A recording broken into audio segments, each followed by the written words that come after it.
Hello everyone, আসসালামু আলাইকুম। তালের আজকে আপনাদেরকে দেখা হতে চলেছি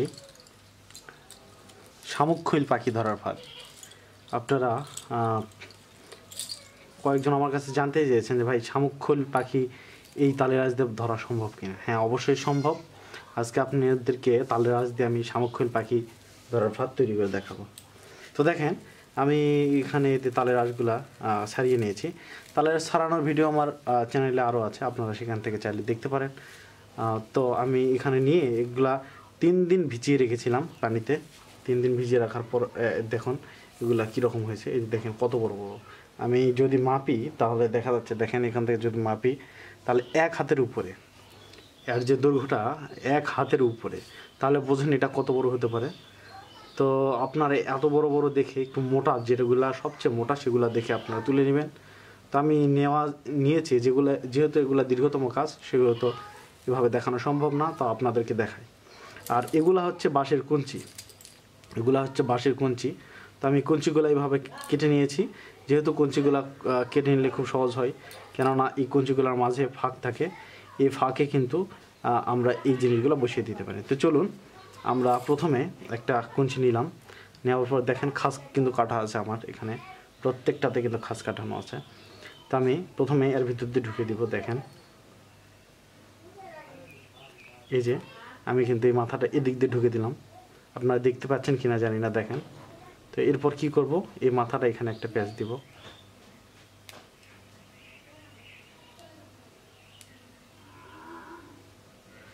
দেখেন, ব্যাস আমি একটা প্যাঁচ দিলাম, দিয়ে এদিক দিয়ে টান দেব, মানে এই প্যাঁচটা এখানে আটকে যাবে। দেখেন, এটা এখন এখান থেকে যতই টানা হোক না কেন, এটা কিন্তু এখান থেকে ছাড়বে না। দেখেন, তো এই মাথাটা যেগুলো বৃদ্ধি হয়ে গেছে এটা আমি কেটে দিচ্ছি। দেখেন, আমার কিন্তু একবার বাধা ছাড়া, কোনো প্রকার বাধাবাধি ছাড়া এটা কিন্তু আমার হয়ে গেছে এখানে। এখন এর মাথায় কিন্তু আমাকে সুতা লাগাতে হবে, কারণ সুতা ছাড়া তো আর ফাঁদ বানানো যায় না। তো আমি একটি আপনাদেরকে বানিয়ে দেখাবো, আপনারা শুধু এই নিয়মে আপনারা বানাবেন তাহলেই হবে। যেহেতু এগুলো অনেক সময়ের কাজ, সেহেতু আমি একটি বানিয়ে দেখাবো। তো তারপর আপনাদের প্রয়োজনে এরকম চিকন সুতাটা চিকন হলো, এটা কিন্তু কট সুতা, আপনারা এরকম কট সুতা নেবেন। তো আমি কট সুতা নিচ্ছি, এগুলো একটু সরে রাখি। তারপর দেখুন আমি এই মাথায়, এগুলা কিন্তু আমি ছোটো করবো না, কারণ এটা শামুক-খৈল পাখি ধরার জন্য আসলে তৈরি করব। দেখেন এত বড় বানাবো। তো নেওয়ার পর এটা সুতাটা কিন্তু খুবই চিকন। তারপর দেখেন আমি এই মাথায় বেঁধে আপনাদেরকে দেখাই।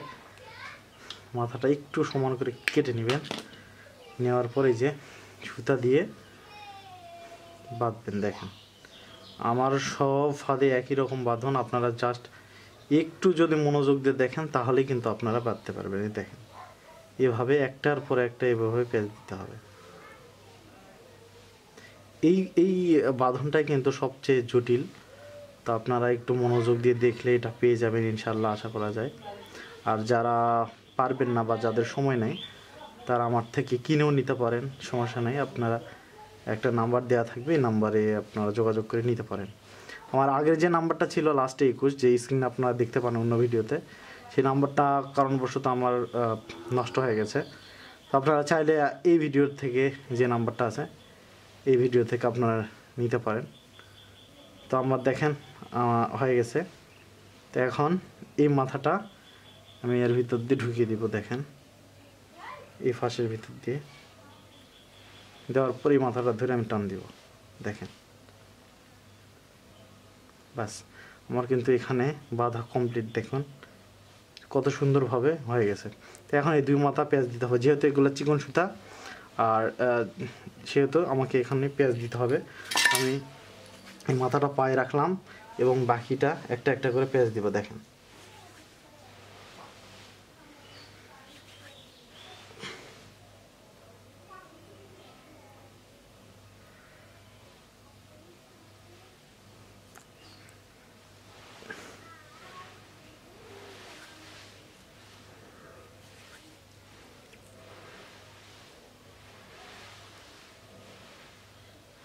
তো আমার পেঁচ দেওয়া হয়ে গেছে। দেখেন এখন দুইটা মাথা আমি এভাবে এখানে বেঁধে দিব।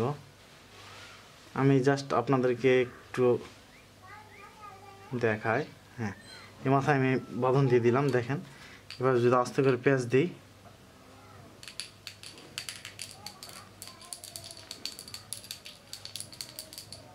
দেখুন আমার এখানে কিন্তু সুন্দরভাবে একটা সুতা, এক সুতা হয়ে গেল। দেখেন এখানে দুইটা বোঝা যাচ্ছে, এখানে দুইটা বোঝা যাচ্ছে, কিন্তু এখানে একটা।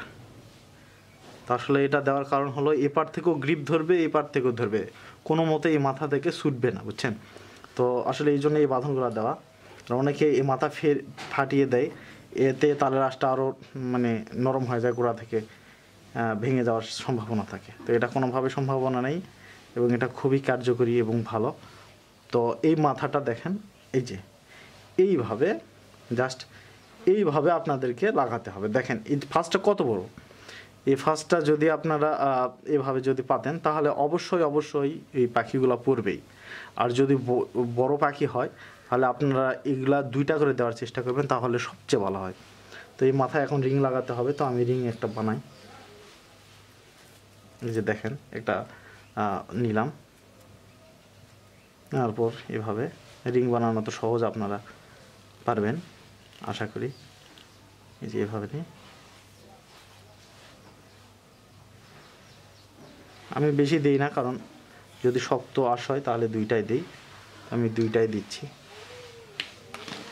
দেখেন একটা মাপ করে আপনারা এইভাবে এখানে বেঁধে দেবেন। আমি বেঁধে দিচ্ছি। তা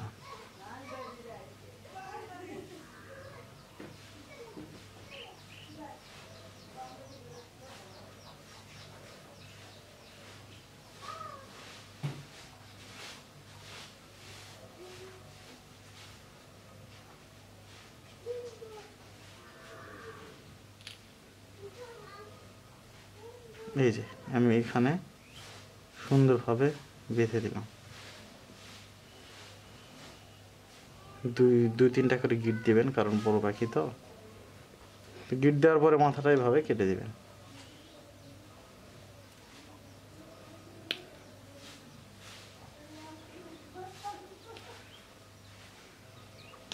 কেটে দেওয়ার পর দেখেন আমার কিন্তু ফাঁদ কমপ্লিট। এই যে দেখেন আমার কিন্তু ফাঁদ পুরা কমপ্লিট, দেখছেন?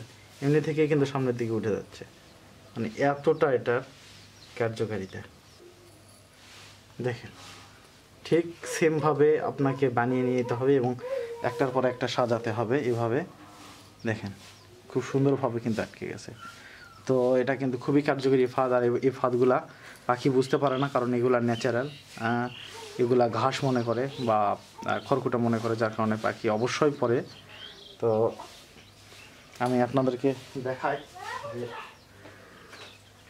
ফাঁদগুলো আমি বানিয়েছি। এই যে দেখেন আমি এতগুলো ফাঁদ বানিয়ে নিয়েছি।